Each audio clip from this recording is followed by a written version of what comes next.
are different ways to finance your PhD program. For example, you can work for an office or in the industry, or you can work for the university as well. Or another possibility would be you get funded by somebody else, maybe by the state or by the government or by the EU, or you have a certain amount of money, private money, and you can show that in your bank account, and then you'll also get the acceptance for the PhD. So like 4 or 5 different ways how to get an acceptance of funding. Bei mir ist es so, ich hatte das Glück, dass ich nach dem Master direkt eine Stelle bekommen habe an der Fachhochschule in einem Forschungsprojekt auch. Also ich forsche auch, aber ich mache keinen Doktor. Vielleicht mache ich den irgendwann mal noch. Mal gucken, wie sich das Ganze entwickelt. Und ja, das, was mir so gefallen hat, ich durfte schon mal in den Beruf des wissenschaftlichen Mitarbeiters reinschnuppern davor für ein halbes Jahr. Und das hat mir unglaublich Spaß gemacht, weil man hat einen festen Rahmen, man hat einen Projektplan, an den man sich halten muss. Aber in der Projektausgestaltung ist man mit seinen Kooperationspartnern relativ frei zu gestalten und eben auch Forschung zu betreiben.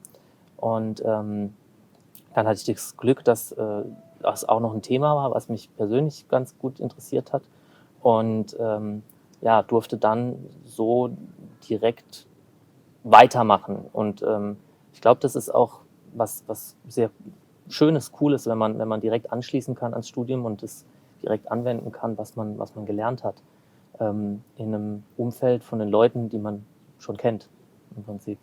But the first one has to be from big technical university. Then if they like your proposal, then either of the universities can fund your what you call your PhD.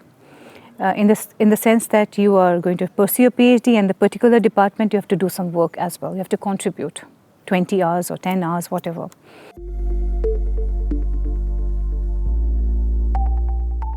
Vor dem Masterstudium schon vorhatte zu promovieren, ich wollte auch ein bisschen, sagen wir so, Forschung machen oder Recherche machen, und deswegen hatte ich mich dafür entschieden. Und es war nicht leicht, ein Promotionsstipendium zu bekommen, weil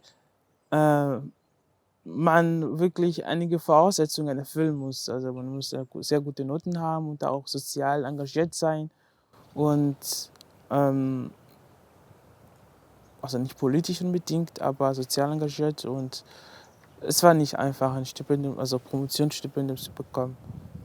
Also ich habe eine gute Freundin, die mit mir studiert hat aus der Türkei, und da war es einfach naheliegend für sie, dass sie nach Deutschland geht, weil sie hier auch Verwandte hat, die sie dann besuchen kann. Was gibt's noch für Gründe? Ich glaube, das sind so die ich weiß. Ja, ich denke auch schon die Anerkennung der deutschen Berufsausbildung im internationalen Kontext. Ja. Also, aber das ist ja im Prinzip der Ruf, ist dasselbe. Ich glaube, das ist schon der Hauptgrund. Ja. Also von We4U, dieser Verein, die Studenten hilft. Ja, sie schicken immer E-Mails jede Woche, und es gibt immer Links da, und auch in dieser Website es gibt alle Info, also über dieses Stipendium.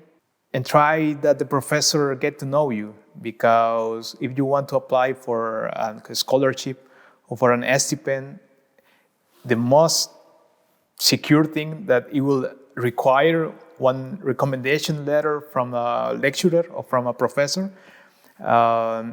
Maybe the professors are researching some interesting topic, or they are manager from an interest company, so you can talk with them and apply for this research position.